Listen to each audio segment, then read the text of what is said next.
Hello friends, मैं हूँ चारू। आज मैं फिर आ गई हूँ आप लोगों से बात करने के लिए। आज का जो मेरा टॉपिक है वो है कि अफवाहों से कैसे बचें। अफवाहें मतलब जब लोग आपके बारे में गॉसिप करते हैं और आप इमोशनल स्ट्रेस में आ जाते हैं। आपको लगता है कि मैंने तो ऐसा कोई काम किया नहीं है, फिर भी मेरे बारे में ये सब चीज़ें बोली जा रही हैं।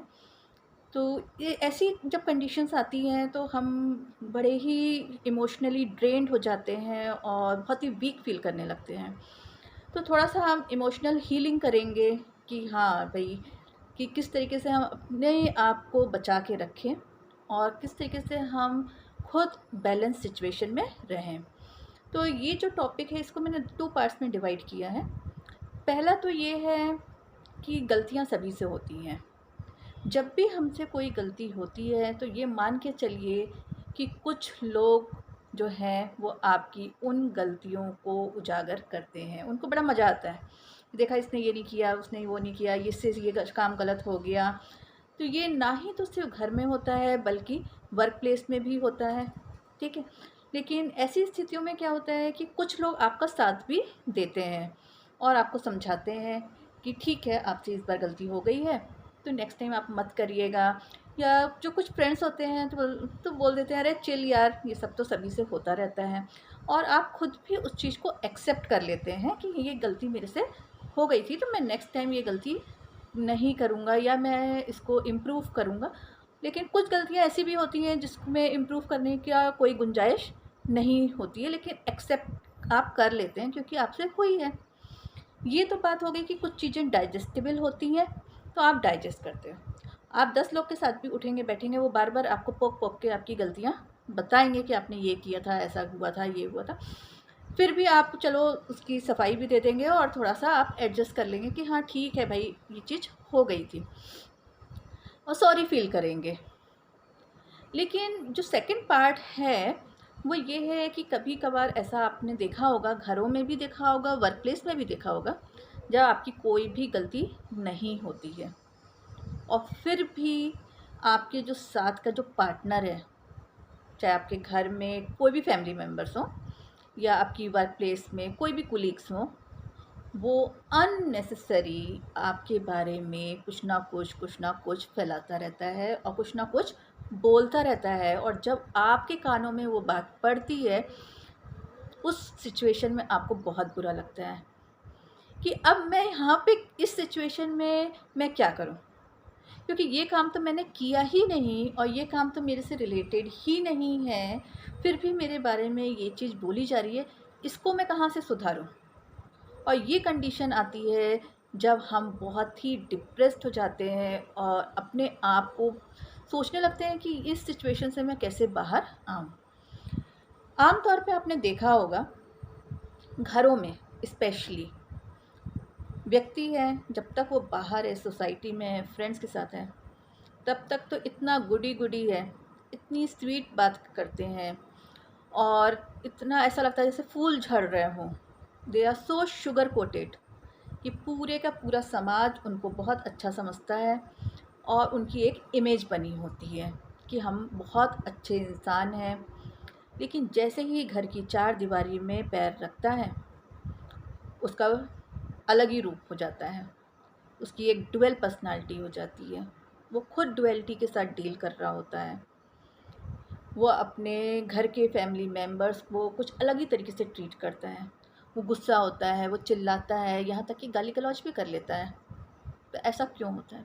उसका रीज़न है कि उसकी जो गलतियाँ हैं, उसकी जो कमज़ोरियाँ हैं, वो घर के लोगों को पता होती हैं और वो उस चीज़ से वो डील नहीं कर पाता है। उसको पता है कि मेरी तो मैं तो बाहर इतना अच्छा हूँ और घर में आते साथ ही इन लोग मुझे मेरी गलतियों से मुझे बताएँगे। तो वो क्या करता है, क्योंकि उसकी खुद की लो सेल्फ़ एस्टीम है, उसको पता है कि उसने क्या-क्या गलतियाँ इतनी सारी करी हुई हैं और उसको वो हाइड नहीं कर पाएगा घर के अंदर। तो वो क्या करेगा कि आपको रिजेक्ट करना शुरू कर देगा और साथ में आपके साथ गंदी बातें करेगा, यहाँ तक कि गाली गलौज भी करेगा। ये कोई मैं सिर्फ यहाँ पे पार्टनर्स की बात नहीं कर रही हूँ कि हस्बैंड अपनी वाइफ़ के साथ ऐसा करते हैं या वाइफ़ अपने हस्बैंड के साथ ऐसा करती है। बल्कि आपके घर में जितने भी लोग हैं वो भी इस तरीके की कंडीशन क्रिएट कर सकते हैं। आपका बच्चा भी ये वाली कंडीशन क्रिएट कर सकता है, क्योंकि उसका स्कूल में बहुत अच्छा इसकी इमेज बनी हुई है, लेकिन घर में आपको अपने बच्चे की कमज़ोरी पता है, तो घर में आके वो अपने माँ बाप को रिजेक्ट करना शुरू कर देता है कि मेरे पेरेंट्स अच्छे नहीं हैं, और घर बाहर जाके वो अफवाहें फैलाता है कि मेरे पेरेंट्स ने ऐसा किया ऐसा किया, और अपने आप को अच्छा साबित करने की कोशिश करता है। यही होता है हस्बैंड वाइफ में भी। हस्बैंड अपनी वाइफ की बुराई करना शुरू कर देता है, उसकी इमेज ख़राब करना शुरू कर देता है, क्योंकि उसको पता है उसने कुछ कुछ गलतियाँ करी हैं जिसकी वजह से उसकी वाइफ उससे खुश नहीं है। एट द सेम टाइम जो बीवियां हैं वो भी अपने हस्बैंड के बारे में इसी तरीके से कुछ ना कुछ बोलती हैं, क्योंकि उनको पता होता है कि उन्होंने भी कुछ ना कुछ इस घर में अपने काम को ठीक से नहीं कर पा रही हैं, या उन जो भी है, तो वो उल्टा अपने, जो उनका हस्बैंड अच्छा खासा कमा रहा है, अपना वर्क प्लेस में अच्छा काम कर रहा है, घर को भी बैलेंस करके चल रहा है, लेकिन वो अपने हस्बैंड को भी उस लेवल पे ना रख के सब जगह, सारे रिश्तेदारों में सब जगह उसकी बुराई करती है। तो ये जो इसी तरीके से सास ससुर होते हैं, तो सास ससुर भी अपनी बहू की इसी तरीके से बुराई करते हैं, गाली गलौज भी कर लेते हैं। कभी कभी बहुएं भी यही काम करती हैं कि अपने सास ससुर के बारे में कुछ भी बोलती हैं। ठीक है, तो ये जब भी इस टाइप की जब कंडीशंस आती हैं, तो इसमें आप समझ लीजिएगा, अगर आपकी गलती नहीं है और उसके बाद भी घर का व्यक्ति आपके बारे में कुछ भी बोल रहा है, आप अफवाहें फैला रहा है और आपकी इमेज ख़राब कर रहा है, तो इसमें आपको परेशान होने की ज़रूरत नहीं है। आप अपना इमोशनल बैलेंस रखिए और अपना सेल्फ लव करिए। सामने वाला व्यक्ति तो आपको डिस्ट्रैक्ट करेगा ही करेगा, जिससे कि आप कोई भी काम सही तरीके से ना कर पाए, क्योंकि वो खुद लो सेल्फ एस्टीम में है।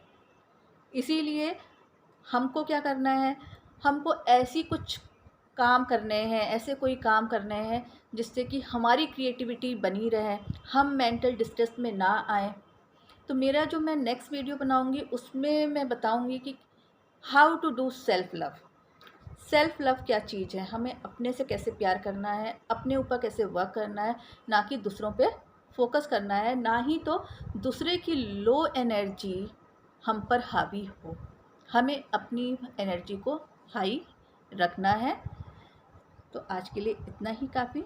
आई होप आपको कोई ना कोई इसमें से सलूशन मिला होगा कि ये कंडीशंस जब आती हैं तो हमको कैसे रिएक्ट करना है।